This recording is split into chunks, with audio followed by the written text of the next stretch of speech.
আসসালামু আলাইকুম দর্শক, আজ আমি আপনাদের সাথে ঝাল ঝাল লোভনীয় একটি ভর্তার রেসিপি নিয়ে হাজির হয়েছি। এই ভর্তাটা এতটা মজার আর লোভনীয় হয় যে আপনি এই ভর্তা দিয়ে 2 প্লেট ভাত খেয়ে ফেলতে পারবেন, এতটা টেস্টি। গরম ভাতের সাথে ভর্তাটা কি যে মজা লাগে, না বানিয়ে খেলে একদমই বুঝবেন না। কথা না বাড়িয়ে চলুন মূল রেসিপিতে চলে যাই।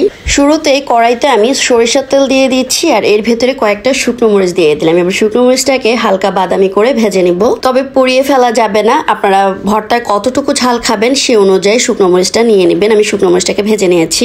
এবার একই তেলে আমি 1 কাপ পেঁয়াজ এবং মাঝারি সাইজের 2টা দেশি রসুন আর 8-10টা কাঁচা পাকা মরিচ কেটে নিয়েছি।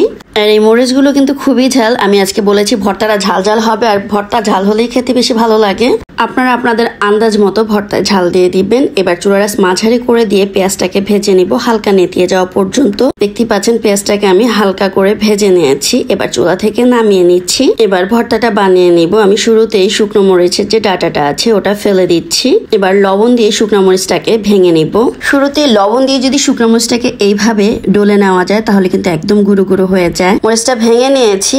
এবার ভেজে রাখা পেঁয়াজ রসুন কাঁচামরিচ মাখিয়ে নিচ্ছি। এখানে আমি রসুনটাকে আস্তই রাখবো, আপনারা চাইলে রসুনটাকে একদমই মধ্যে গলিয়ে নিতে পারেন। এবার এর ভেতরে মাঝারি সাইজের একটা পেঁয়াজ কেটে দিয়ে দিলাম, কাঁচা পেঁয়াজ। আপনারা যদি ভর্তাটা অনেকক্ষণ রাখতে চান সেক্ষেত্রে কাঁচা পেঁয়াজটা দিবেন না, তাহলে কিন্তু ভর্তাটা গন্ধ হয়ে যাবে। আমি ভর্তাটা সাথে সাথে খাবো তো তাই কাঁচা পেঁয়াজটা দিয়েছি। এবার এর ভেতরে আমি রান্না করে রাখা মাংসের টুকরোগুলো দিয়ে দিচ্ছি। আগের দিন এই মাংসটা রান্না করেছিলাম, সবাই খাওয়ার পরে 5-6 টুকরো মাংসই ছিল, আর ওই মাংসটা দিয়ে আমি সকালবেলায় ভর্তাটা বানিয়ে নিলাম। বিশ্বাস করেন ভর্তাটা এত মজার হয়েছিল যে সবাই পেটটা ভরে ভাত খেয়েছি।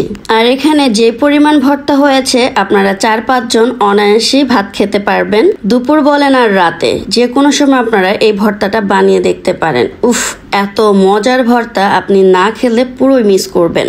এবার ভর্তার ভেতরে দিয়ে দিব আমি সরিষার তেল। তেলটা আপনারা আপনাদের আন্দাজ মতো দিয়ে দিবেন। এখানে লবণ ঝাল তেল সম্পূর্ণটা আপনারা আপনাদের পরিমাণ মতো দিয়ে দিবেন। আর ভর্তার ভেতরে তো ধনিয়া পাতাটা অবশ্যই দিবেন, তা না হলে কিন্তু ভর্তার যে আসল টেস্ট বা ফ্লেভার সেটাই পাওয়া যাবে না। আর দিয়ে দিচ্ছি লেবুর রস। টক ঝাল এই ভর্তাটি খেতে যা দুর্দান্ত লেগেছিল আপনাদেরকে কিভাবে বোঝাবো। আপনারা বাসায় একবার হলো এইভাবে ভর্তাটা বানিয়ে দেখবেন, তাহলে বুঝবেন যে এর স্বাদ ভোলার মতো না। এই ভর্তাটা আমি গরুর মাংস দিয়ে করেছি, আপনারা চাইলে মুরগির মাংসটা দিয়েও করতে পারেন। আশা করছি আমার আজকের রেসিপিটি আপনাদের ভালো লেগেছে। যদি ভালো লেগে থাকে তাহলে অবশ্যই একটা লাইক দিয়ে দিবেন, আর আমার চ্যানেলটি সাবস্ক্রাইব করে আমার পাশেই থাকবেন। আর যারা আমার এই ভিডিওটি আমার ফেসবুক পেজ থেকে দেখছেন অবশ্যই একটা লাইক আর ফলো দিয়ে পাশে থাকবেন। আজ এখানেই বিদায় নিচ্ছি, আবারও চলে আসবো নতুন কোনো রেসিপি নিয়ে। আল্লাহ হাফেজ।